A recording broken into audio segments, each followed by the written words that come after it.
Hello, everybody. My name is Stephanie Nebier, and I'm here from Winsor Newton to talk to you about the history of their innovation and how that legacy has really inspired current innovation.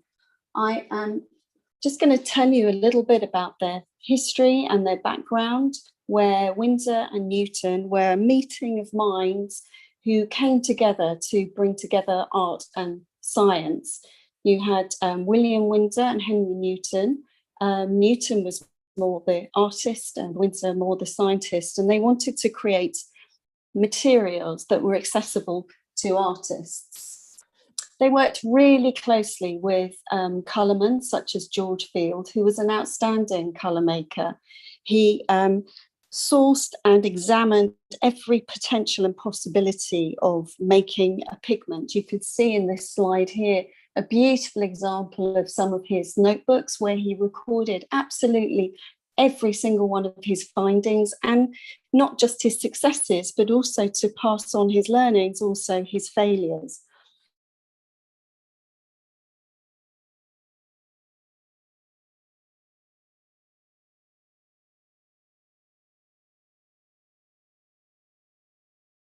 Route here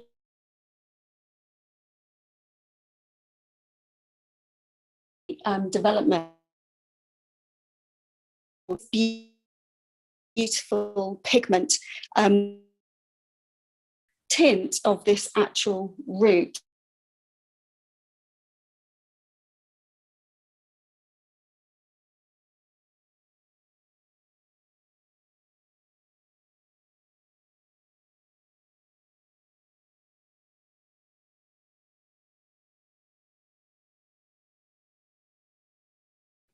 Okay.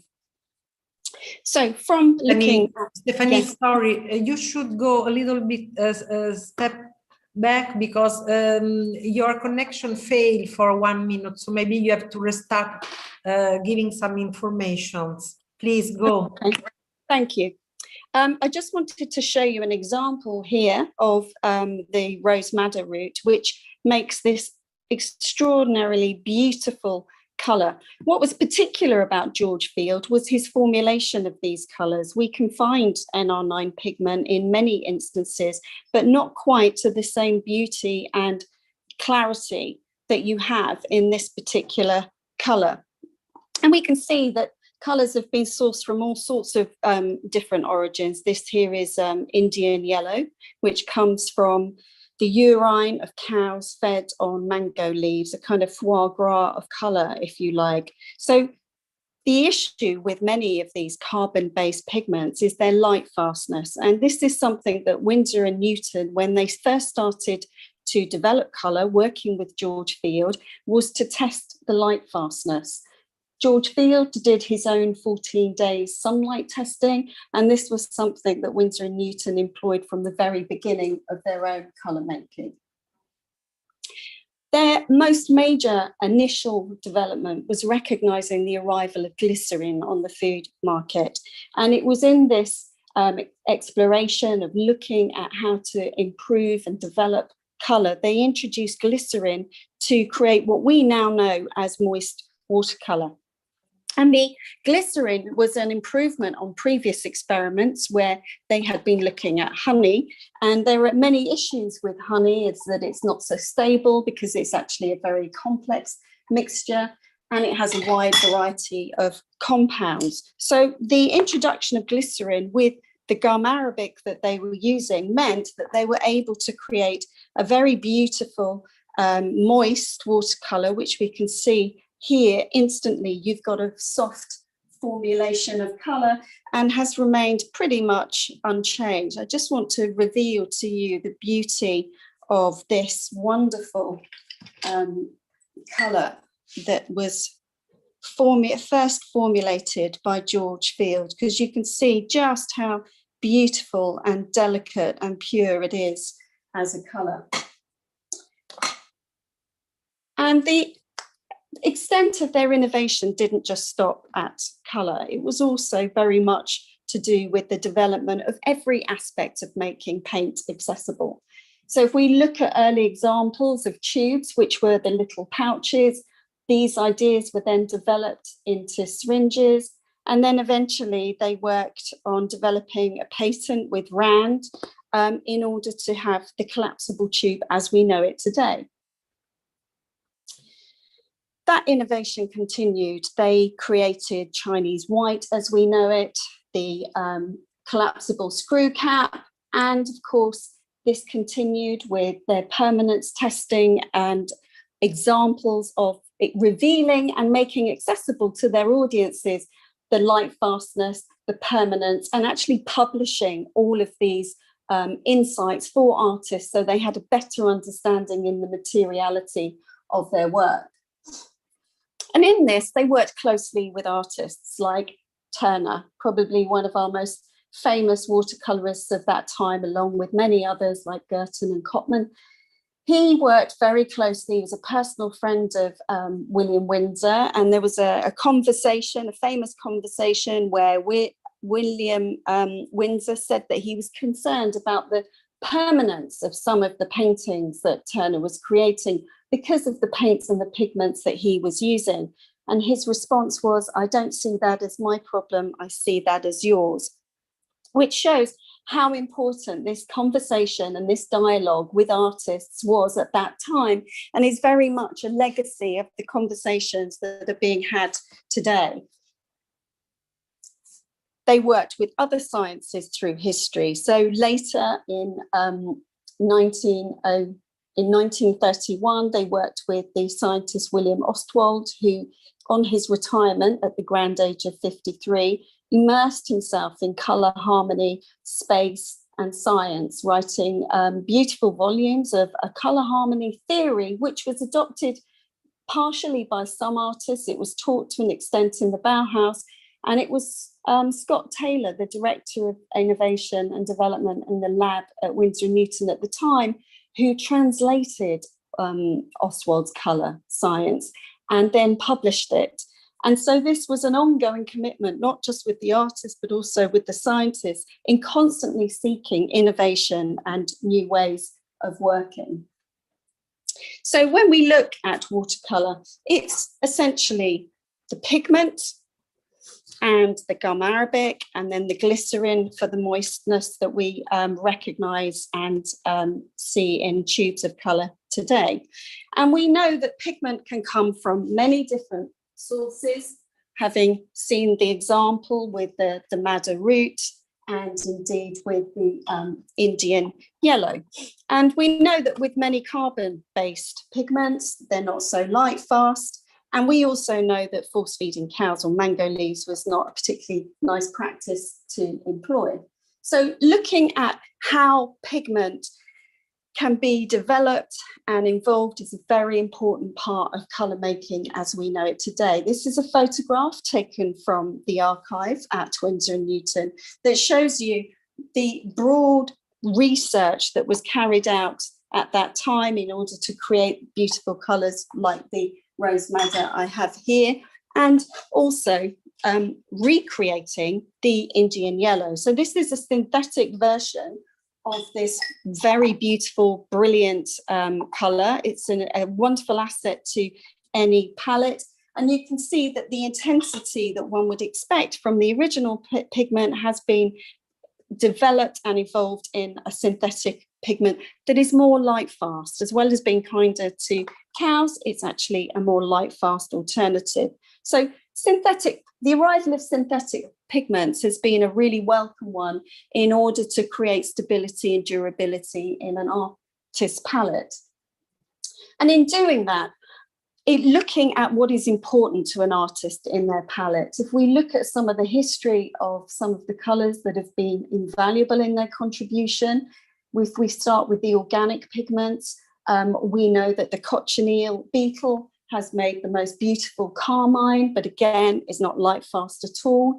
We know that with the rose madder, if it's laked and formulated, you can increase its permanence. But we know that many colours that are carbon-based often become dyes and need to be laked and don't offer quite the same stability that an artist always needs. So this research into looking at alternatives has been a really fundamental part of developing a palette that is archival for artists.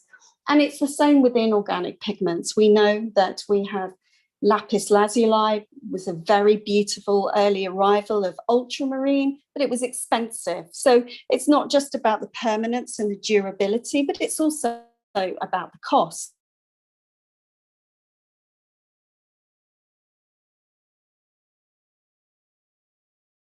More accessible to artists has been an ongoing concern for Winsor and Newton.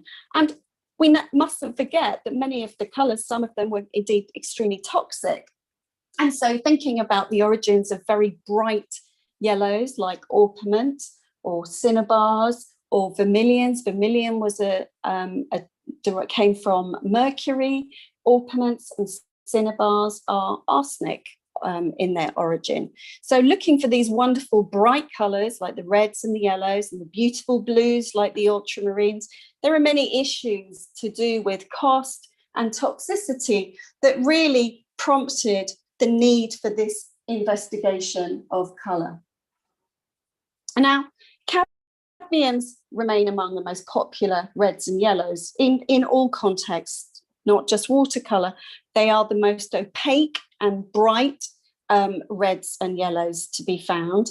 And they are a heavy metal, so they contain lead, which is again a toxic base for a pigment, not as bad as an orpiment or a cinnabar or a vermilion, but nevertheless, they're not really substances we want to put back into our environment. And because cadmium yellow has been such a fundamental and important part of the history of colour, it was really important based on this history from Winsor Newton and their development at the time in 1919 with the arrival of the orange and the red in addition to the yellow, that this prompted research to be carried out in more recent history, in fact, in the last few years, to create an alternative to cadmium colour. And in doing that, they have created a wonderful range of beautifully cadmium-free colour. Now, what I mean by cadmium-free colour is it's not a hue. We know what a hue is. We know that we name a colour to define whether it is a hue. So the ultramarine that we use most often is called French ultramarine, after Jumet in France, who had found a synthetic alternative to lapis lazuli that was less expensive. It was part of a national campaign to find a less expensive version of lapis lazuli. So we often see ultramarine defined as French ultramarine. We often see colours like manganese described only as a hue because we know we can no longer source these pigments. But the cadmium-free that I'm showing you here, these are not hues. These are, in fact, cadmium colour, but without the cadmium. And I just want to show you their performance, because what we're looking at when we're looking at alternatives and developments is we're looking for performance. We are looking for the same brightness. We are looking for the same opacity that one would expect from a cadmium yellow and a cadmium red. And that is really important, that it has the same brightness, it has the same opacity and behaves in the way that we would expect. So I'm just showing you here, just so that you can witness yourselves the performance of the cadmium colour. And you can see how intense and very beautiful these cadmium colours are. And I just want to allow them to mix a little bit so that you can enjoy how they disperse really beautifully across this paper. So these are not hues, these are the actual colours. So a hue would be similar, whereas these, you would find it very difficult to discern between the original and the cadmium free. I'm not suggesting we do a spot test difference, because it's very much about equipping the artist with the materials that they need. So you can still, of course, buy, if you choose, cadmium color, but you can also elect to buy cadmium-free color. The opportunity for the artist to choose in terms of how the materials they use perform is entirely down to the artist. But what we would expect from our cadmiums in terms of opacity, strength, brightness, and light fastness is very, very apparent also in the cadmium-free. So the chemists who developed these spent years developing and exploring ways in which to create these wonderful new cadmium-free colours. They worked very closely with artists, paying them to work in their studios, to explore and examine and test the rigour of the application of these colours in their own work. It was a really extensive test. I met many of the artists that we worked with, and resonates very much with the history that we know that William Winsor and Henry Newton had with Turner and other artists who were really, really exploring the development of colour in their own work. And so, based on this research, other opportunities to examine colour have arisen in terms of looking at perhaps some of the historical colours that were once problematic for different reasons. So where we've looked at toxicity, if we look at a colour like smalt, for example, smalt was described as a very beautiful, delicate colour by George Field. And George Field, the colourman, if you remember, is the wonderful colourman who worked closely with Winsor Newton. And he described smalt, this beautiful, beautiful, delicate blue colour, as being really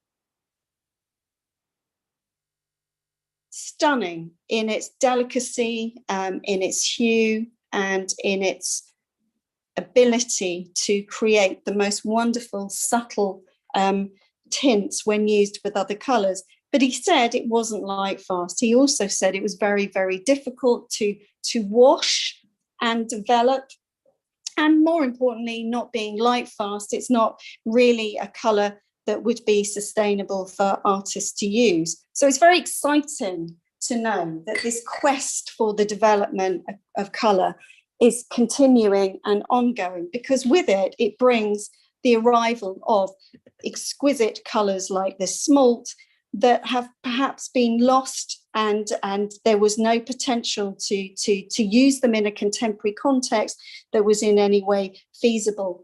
And what is really exciting and interesting about the Winsor and Newton archive is that all of the research of George Field is there because William Winsor obtained it on George Field's death, and we were able to actually look at the colour match from the wet tests carried out by George Field in comparison to the existing developments of creating this very, very delicate, beautiful colour.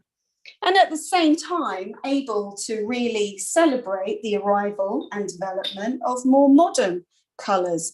So I want to just show you here now also the Quinacridone Violet.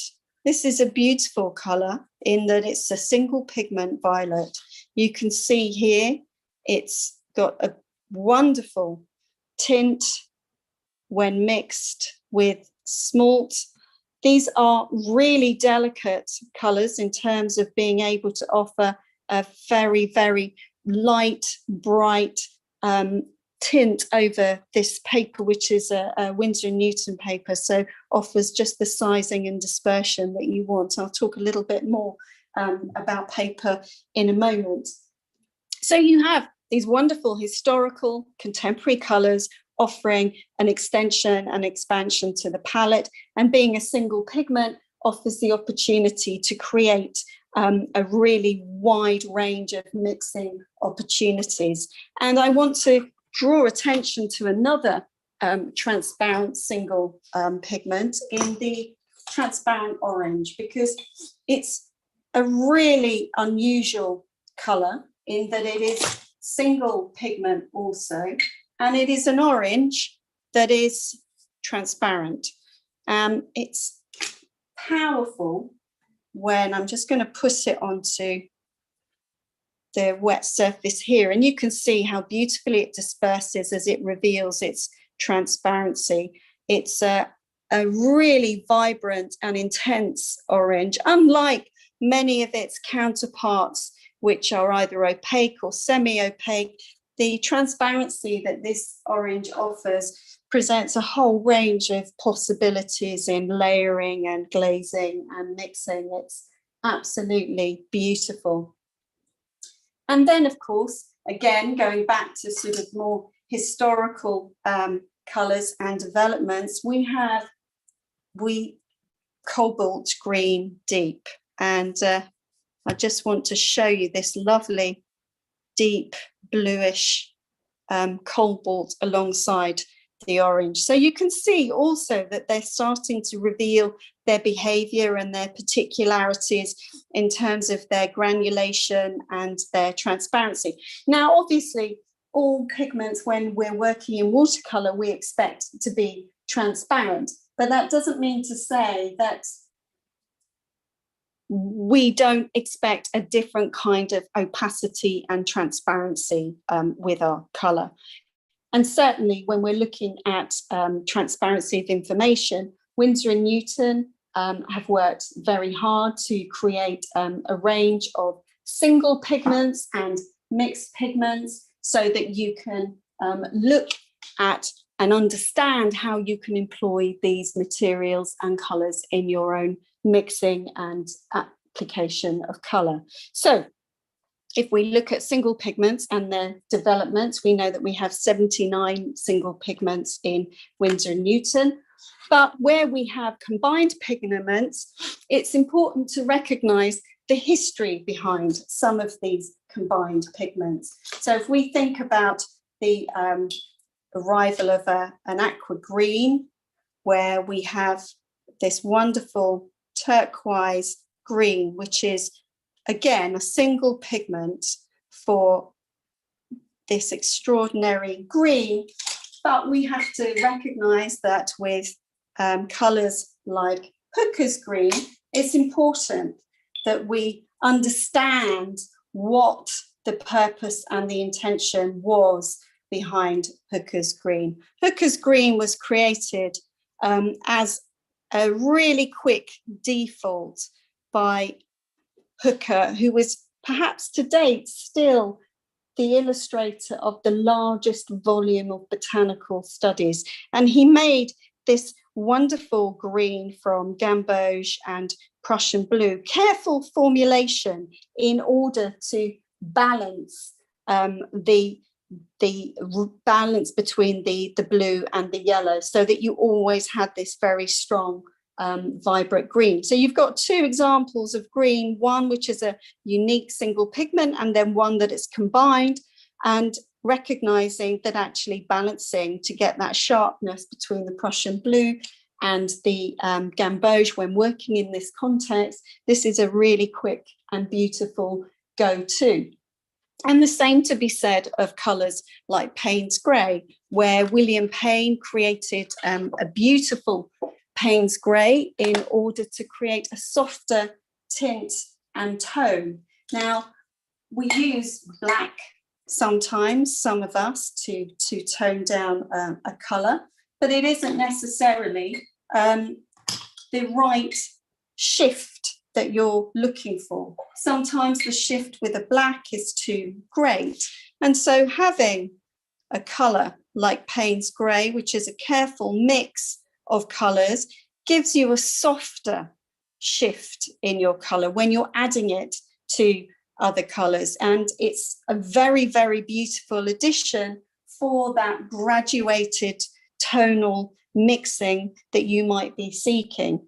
And then, of course, we have other alternatives like Davies grey, which creating greys that are transparent and pale, because it's very difficult to create very, very pale colours when in fact they are not looking to be mixed with white, because that would make them more opaque, as in the case with Davies grey. So there are instances where it is really necessary to have combined pigments, where it is more difficult for the artist for many reasons in order to adopt and employ the mixing of colour. And all of this information is really evident and explicit on all of the tubes and labelling. You'll see on the back, you will always have an indication from the square. You can see that it is a transparent colour. And of course, when you're looking at a cadmium, you'll be observing that the square will indicate that it's opaque. And where you have half colours, as in on my slide with the cerulean blue, you can see that it's semi-opaque. If it has just a line through it, it's semi-transparent. The information on the pigment is there, so you can observe whether it's one of the 79 single pigment colours or whether or not it's a combination, as with the Hooker's green. But it's really important that the information is there so that you understand the contributions that you're making to your palette, and to also be able to determine whether it's light fast or permanent. And you can see the permanence is also a feature where, with the rose madder being a lake and a beautiful carbon-based colour, is one of the four that is not an A or AA rating. And so this information is also very evident in your colour charts and on the website. And I just wanted to bring to your attention the beauty of looking at the website and indeed the colour chart, because it provides you with additional information. And by that, I mean as to its personality and the particularities of the behaviour of the colour. So you will notice on the website and also on the colour chart that it will indicate whether it is a staining colour or whether it is a granular colour. And this is important when you're working, because it will actually tell you whether to expect a colour to be more opaque or more transparent. We know with watercolour it's transparent, and with gouache, which is so highly pigmented that it's opaque. But whether or not it's a highly pigmented gouache or a transparent watercolour, some colours, as we have seen with the cadmium-free, will be opaque. So not all pigments will behave in the same way, nor should we expect them to.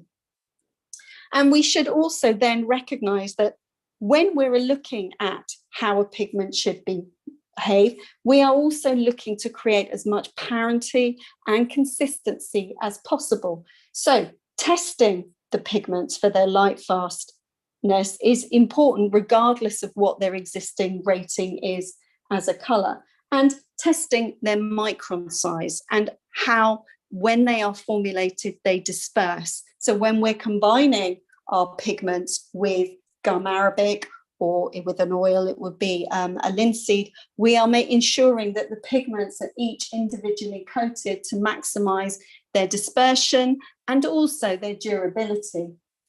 So dispersion and formulation is a really important part of how we use paint, so that we can optimise its colour, but also how we control it. And if we look at the chart here, we can see it's identified where we have granular colour and where we have staining colour. So on my slide here, we have the quinacridone magenta on the left, which is a very, very fine pigment and a staining colour. And on the right, we have a cobalt pigment, which is a very granular colour. And I just want to show you what that means. So if I show you these rather beautiful cobalts, you can see what I mean about granulation. On the slide, obviously, it shows you what it looks like when it's dry. But if I just put some water here and I start to wet the cobalt violet, which is a really exquisite colour. And of course, the choice of paper, which I'll talk about a little bit more in a moment, will really optimize what it is you're seeking, depending on the surface, but also most importantly, the quality of the paper. So you can see here the cobalt violet has got this natural granulation, which if we compare it to, let's have a look at one of our modern equivalents with the Quinacridone Violet. Just put that there. And you can see that you've got very different behavior. So it's understanding our pigment. It's not just expecting a watercolor to behave like a stain. They are not stains, they are pigments. And so therefore they will behave in different ways because each pigment, if you like, has its own particularity. And obviously, depending on the paper that you're using, will make a huge difference to the way in which your colour is dispersed. So if I take my rough paper away and we look at using the hot press, I've just put a slide up here to show you some examples of how pigments look and differ from one another. So this time I'm going to take an ultramarine violet, which is another very, very beautiful granular pigment. And if I show you on the colour chart in a second, you'll notice that it will say very clearly, if I hold it up to the light here, you will see that it has a G next to it to define its granular properties and behaviour. And if we then compare that again to our beautiful quinacridone, you can see immediately. So both the paper contributes to the texture and the surface, but also the granulation, the dispersion and the formulation of the colour really does mean that by observing the shape, texture and size of the pigment, we can really maximise what we would hope to expect and achieve. So as we know, pigments can granulate, and to an extent, this is an opportunity to explore texture in our work. And in some instances, you may want to work more consistently with granulation. And there are some really interesting developments and mediums in Winsor Newton where they have created granulation medium, which is something you can add to your paint just by using it neat. I'm going to put some in a dish here, and I'm going to add it to the quinacridone because we know it's not a granulating colour.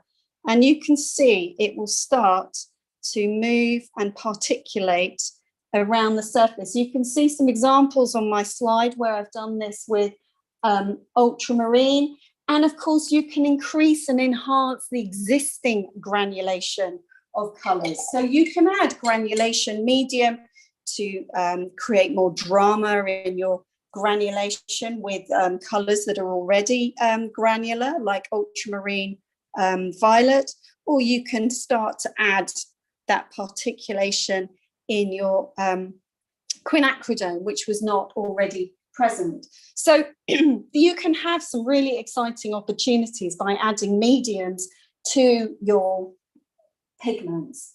And it's the same with gum arabic. We know that gum arabic is the binder for watercolour. Winsor and Newton have only ever used the same gum arabic, which is the Coeur de Fin.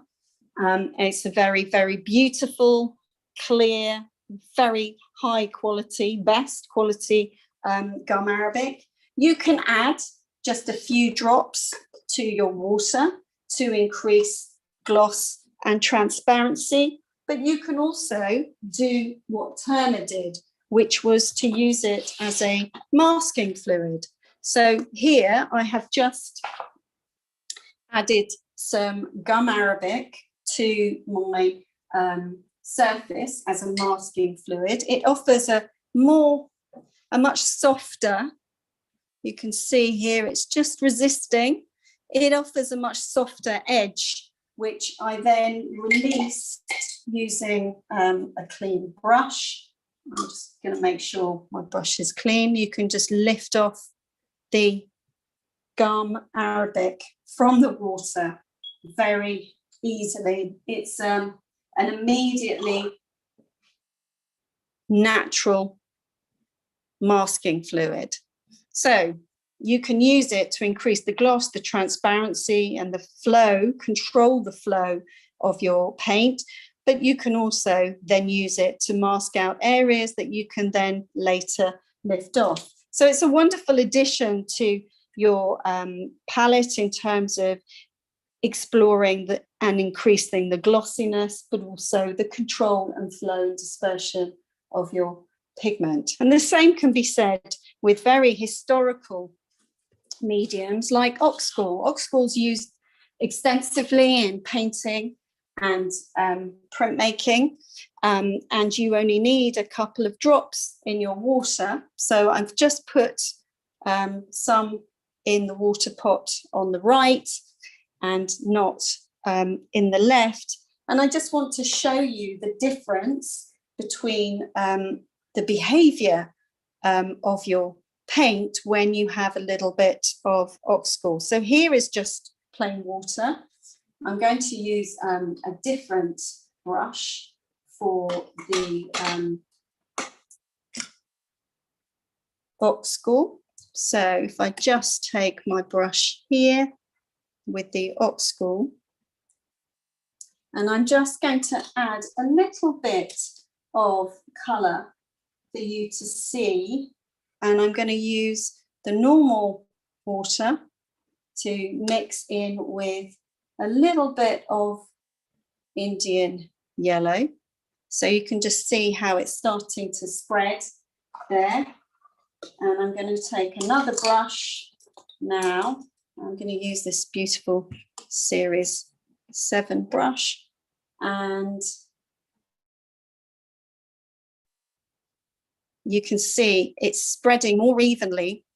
You can see the colour is moving more evenly across the paper with the oxgall. So the oxgall relieves surface tension. It's particularly effective on very hard size papers, which isn't the issue here. Is the sizing is very, very beautiful in terms of how the paint adheres to the surface of the paper. But if you're working on a large scale and you're working with large areas of colour, it's a really useful addition to the extending your mark making. And if you're interested in exploring texture, and I find that I have experimented with so many additions in the past, that this particular medium, Acropasto, has proved to be a really interesting discovery for me. First of all, because you can, in fact, add it to your paint to retain your brush strokes. And I just want to demonstrate that for you now. So I'm just going to take a little bit of Acropasto. I'm going to put it on the paper so you can see what it looks like when it's just there. And I'm going to add a little bit of Prussian blue because it's got a nice drama to it. It's a lovely example of a really wonderful pigment that has made amazing contribution to palettes. And you can see it's got a lovely undertone. And as I'm demonstrating here, it retains brushstrokes if you want it to. You can, of course, use it also with gouache, but you can also use it to create a ground. So I'm just going to show you what I mean by that. So if I put a generous layer of water and Acropasto, and you can see that it's coating the surface with a slight body to it. It's changed the viscosity, as you can see from my mark making, and you can then sgraffito into it. So it gives you lots of opportunities to examine, texture.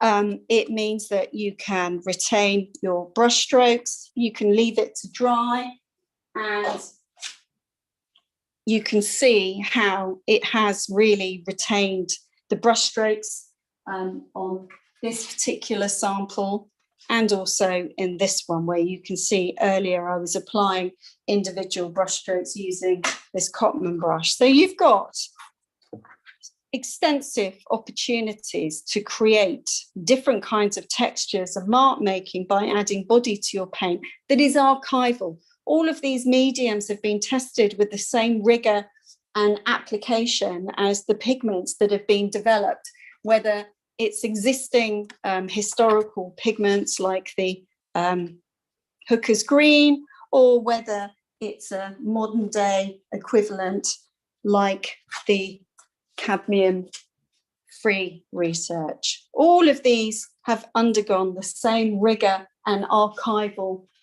interrogation.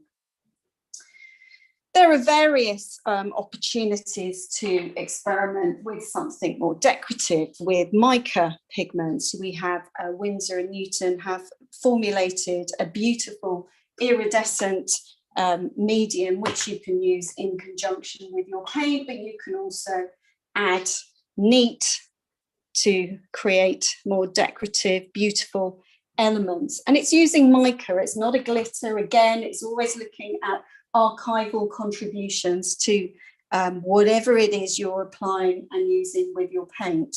And as I mentioned before, the texture and the quality of the paper is really, really key in this. So in order to optimize all these elements that we've been talking about in terms of pigment, in terms of how we add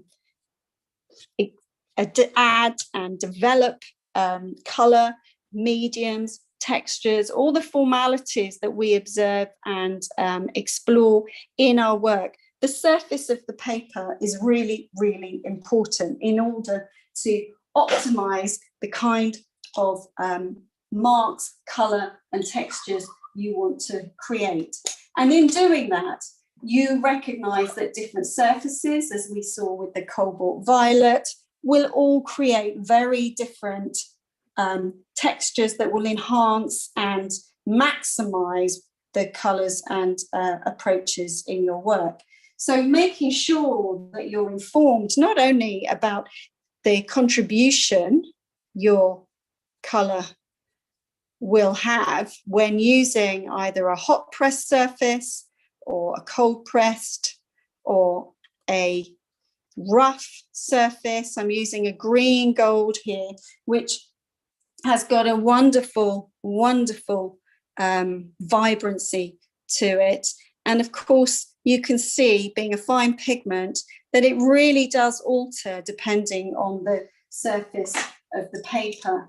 And of course, as you start to allow it to move around, it will accentuate even further the differences in your paper. So the paper that is made is sized. The sizing is a really essential part of holding the pigment. Pigments are not stains. They don't absorb into the paper. They are particles that sit on the surface of the paper. So having a well-sized paper means that it will hold on and create better durability and adhesion to your pigments. The most important part of the paper, apart from the sizing, is actually how it's made. The strength and durability of the paper is created by the contact points as it picks up the individual linters in the paper. So when you're carefully removing it using a cylinder mold, that means you are not undermining the strength and durability and the contact that has been made in the pulp. So it's really important to think about the quality of the surface you're working on and what that means.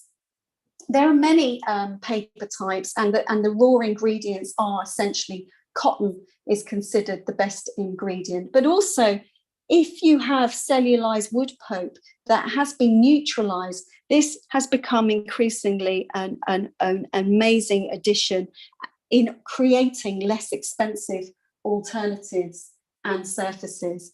And in doing that, it means we have more opportunity to test and examine colour, texture, surface, and mark making in all of the approaches to the different ways in which we all work.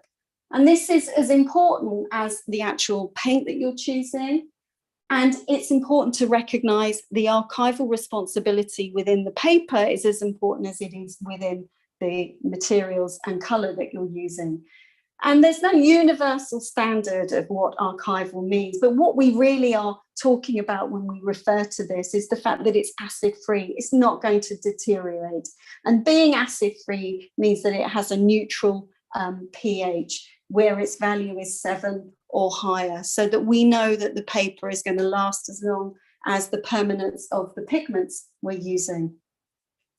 And as you will have noticed, I've been using a variety of different brushes, and Winsor Newton, in fact, gained their royal warrant from Queen Victoria in their brushes. And I just want to show you briefly before we conclude the anatomy of a brush and what that means. So I have been using a combination of what are synthetic hair and some sable, which are actual hair, and they are each developed in a very, very particular way, and is a very, very recent example of the innovation and the legacy I've been talking about with Winsor Newton.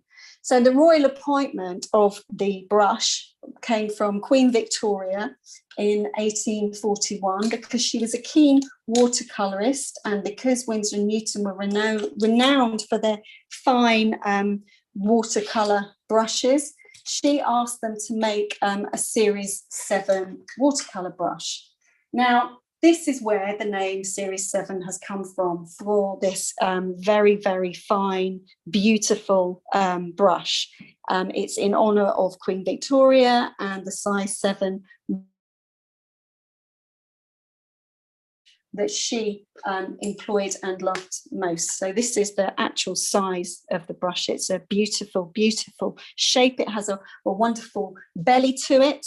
And the history has continued with the same quality and integrity in its making, right up to its move in the Crown brush site. And you'll notice that there's a very slow turnover of staff there. It is indeed a real commitment and a passion that is carried out by everybody who makes these brushes. And just to demonstrate that, if we look at the anatomy of a brush, we know that this wonderful point and belly is created by the fact that this is the actual shape of each hair of the brush. So this wonderful shape and point is created by very good quality, finest quality sable hair, where each of the strands are the shape of this actual head. And it's the flags inside the head, the little scales that hold the pigment and ensure the extent and long length of mark making you can achieve because of the load it can carry. So when the brushes are made, they are packaged once they've been cleaned and they have been separated out. You can see in the slides there the process and the lengths that they go to break down the hairs into the right sizing for the brushes. There is a very, very special knot that is employed, which you can see demonstrated on these slides, just on the bundles that they have created. And I want to show you what one of those looks like. So what will have happened to reach this process and this stage is that they would have filtered out any of the hairs that have splits or damage. They would have gone through every single bundle in close examination to ensure that they have the best combination of hair heads. And they take so much pride in the detail of their work. They initial their own bundles. They're all, of course, tested with for the actual size and length, and the handles are FSC rated, and the hairs will be measured in order to make sure there is parity and consistency across every single brush that is created. And every brush is tested on leaving lower soft, so that it ensures that you always have this beautiful point.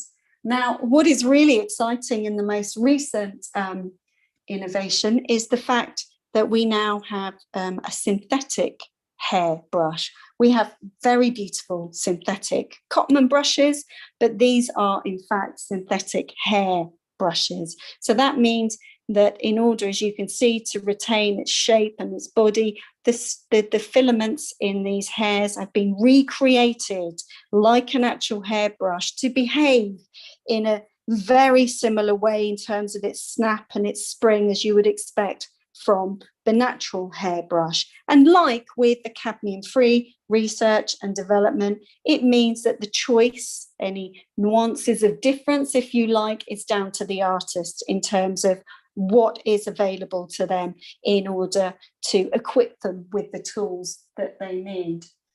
And it's important to recognise how important this is for the artist to have choice. If we look at how different opportunities to explore watercolour are, if we look at the work of Barbara Nichols and the work of Steve Johnson and of the many watercolourists and artists who use watercolour around the world, we know that everybody has their own dialogue with their medium and their work.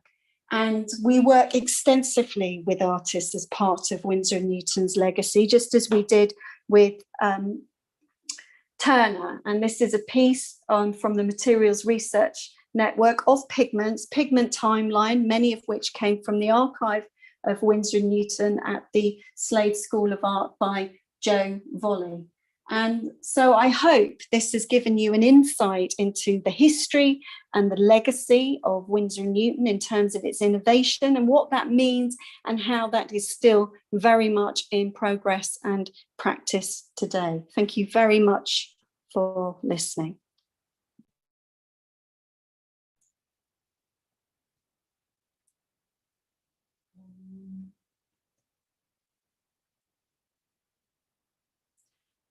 So thank you, Winsor and Newton, for your presentation. Thank you, Stephanie, and all the team of the brands. And let's welcome next year. Thank you a lot again.